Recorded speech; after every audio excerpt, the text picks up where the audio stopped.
جیسے پہلے بھی عرض کیا کہ صبر کی اگر حقیقت سمجھ میں آ جائے اور اللہ تبارک و تعالیٰ اس پر عمل کی توفیق عطا فرما دیں تو سارا دین اس میں سمٹ آتا ہے. کیونکہ صبر کے معنی یہ ہے کہ آدمی ناگوار جس بات کو طبیعت ناپسند کر رہی ہو یا جس کو دل نہ چاہ رہا ہو یا جس پر ناگواری ہو رہی ہو طبیعت کو، تو طبیعت کے خلاف طبیعت کو مجبور کر کے وہ کام کیا جائے. یہ ہے صبر کی حقیقت. عربی میں جب اس کی تعریف کرتے ہیں تو کہتے ہیں حبس النفس علی ما یکرہ، یعنی اپنے آپ کو باندھ کر رکھنا اس چیز پر، نفس کو باندھنا جس کو نفس ناپسند کرتا ہے، اس کو صبر کہتے ہیں. اور جیسا کہ پہلے عرض کیا تھا کہ اس کی بہت ساری قسمیں ہیں.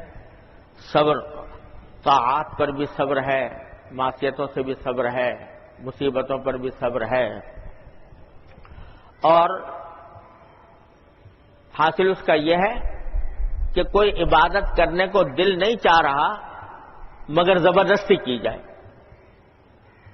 کوئی گناہ کرنے کو دل چاہ رہا ہے مگر زبردستی اپنے آپ کو اس سے روکا جائے، کسی مصیبت پر واویلا کرنے کو دل چاہ رہا ہے اور اللہ تعالیٰ سے اللہ معاف کرے شکوہ پیدا ہو رہا ہے تو اپنے نفس کو اس بات پر روکا جائے کہ اللہ تعالیٰ کا فیصلہ درست ہے چاہے مجھے کتنا ہی ناگوار ہو رہا ہو.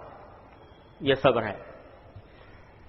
تو یہ ساری چیزیں اس بات پر ہیں کہ نفس، اللہ تعالیٰ نے نفس کے اندر کچھ خواہشات پیدا کی ہیں اور ان میں سے کچھ خواہشات جائز ہوتی ہیں، کچھ ناجائز ہوتی ہیں.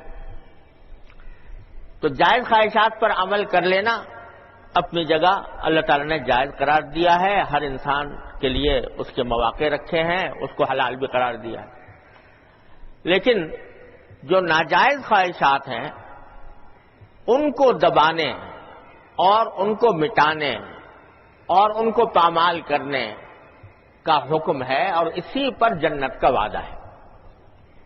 چنانچہ قرآن کریم میں فرمایا اللہ تبارک و تعالی نے کہ اما من خاف مقام ربہ ونہى النفس عن الہوى فإن الجنۃ ہی المأوى، کہ جو آدمی اپنے پروردگار کے سامنے کھڑے ہونے سے ڈرے اور اپنے نفس کو ہوا سے یعنی خواہشات، ناجائز خواہشات سے روکے تو اسی کا ٹھکانہ جنت ہے.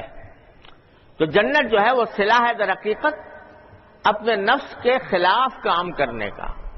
نماز پڑھنے کو دل نہیں چاہ رہا مگر نماز پڑھ رہا ہے آدمی، گناہ کرنے کو دل چاہ رہا ہے مگر گناہ سے رک رہا ہے.